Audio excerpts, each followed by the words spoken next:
What is going on, IR Warriors? It's your boy Edward V, and today we're going to talk about the right way to do intermittent fasting. Yes, I've consolidated a lot of the information that I've put out there to talk about a few things, just a few things, about 4 things that you should put at the very top of the list when doing intermittent fasting to ensure that you're doing it the right way. I'm going to go ahead and break it down in this video. Stay tuned.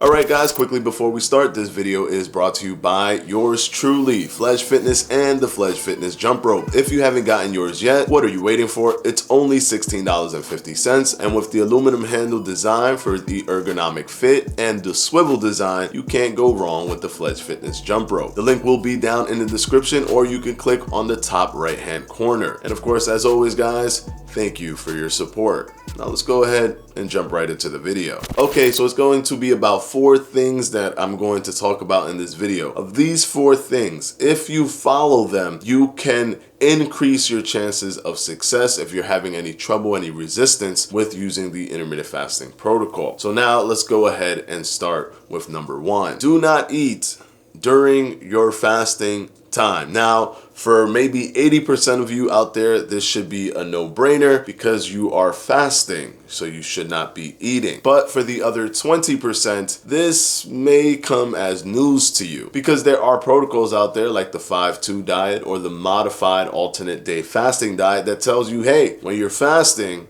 you're not really fasting.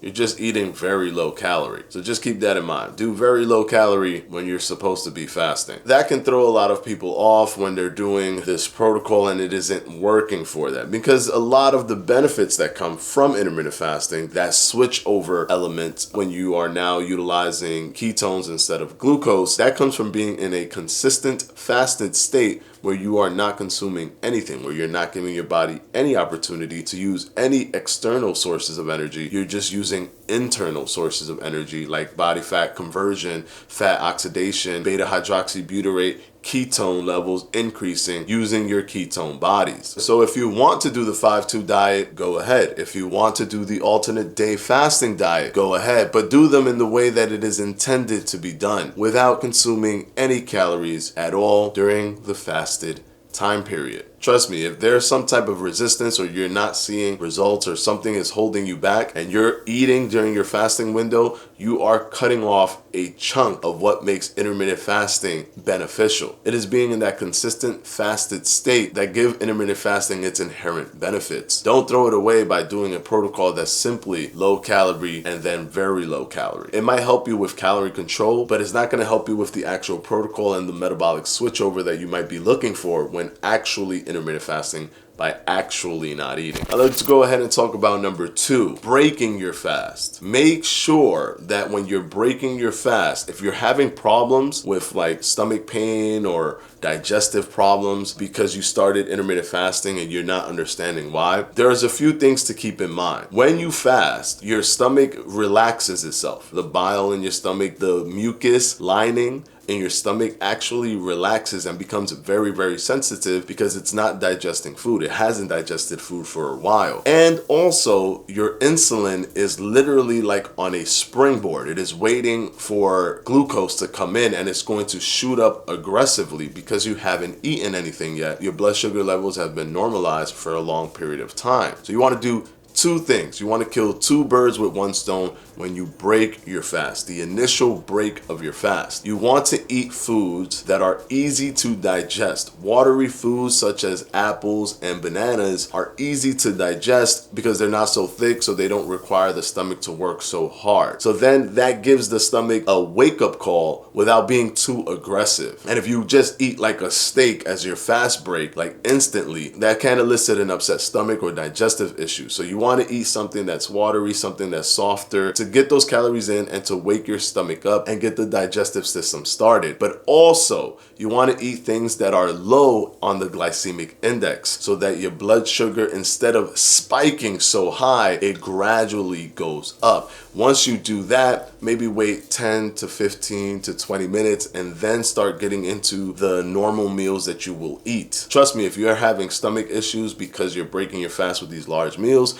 this can help you with your digestion and with any irritability that you might have. It kills two birds with one stone by also making sure that your insulin increases gradually as opposed to spiking so high. The next thing that you want to do is that you want to eat healthy when breaking your fast. Yes, you still need to eat healthy. You can't just eat McDonald's and Burger Kings and highly processed foods and containing massive amounts of sugar, containing barely any protein. You can't do that. You still have to eat somewhat healthy. Now, that doesn't mean just eating like broccoli and chicken or whatever. You can still find variety. Just make sure that you have the macronutrients that you need, the nutrition that you need. Make sure that you're consuming things that are actually healthy for you.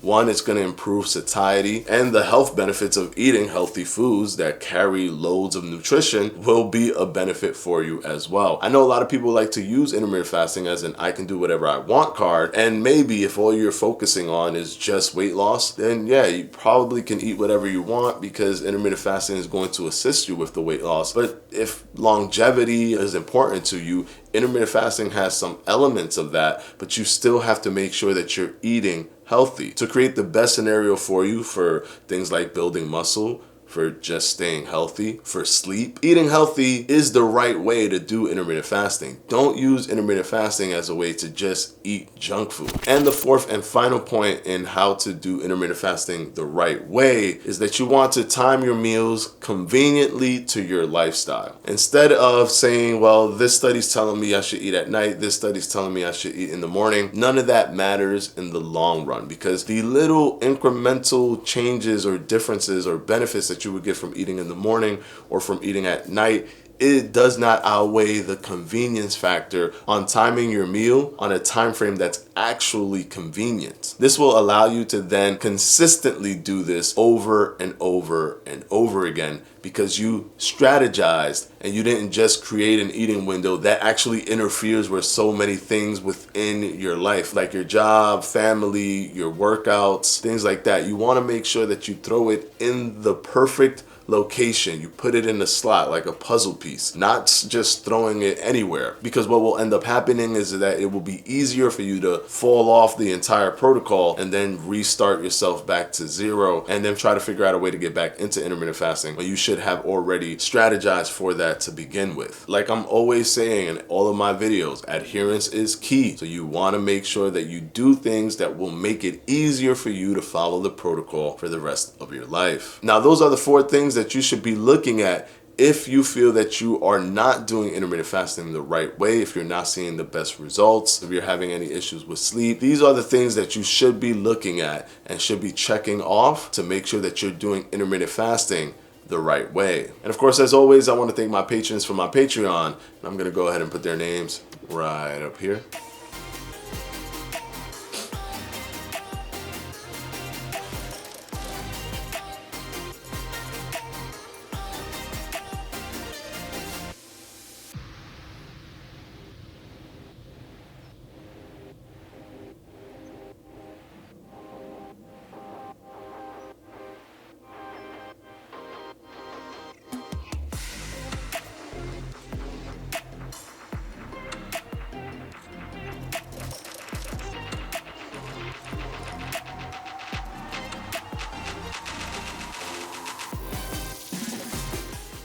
And of course, as always, guys, I'll see you on Sunday for another FAQ.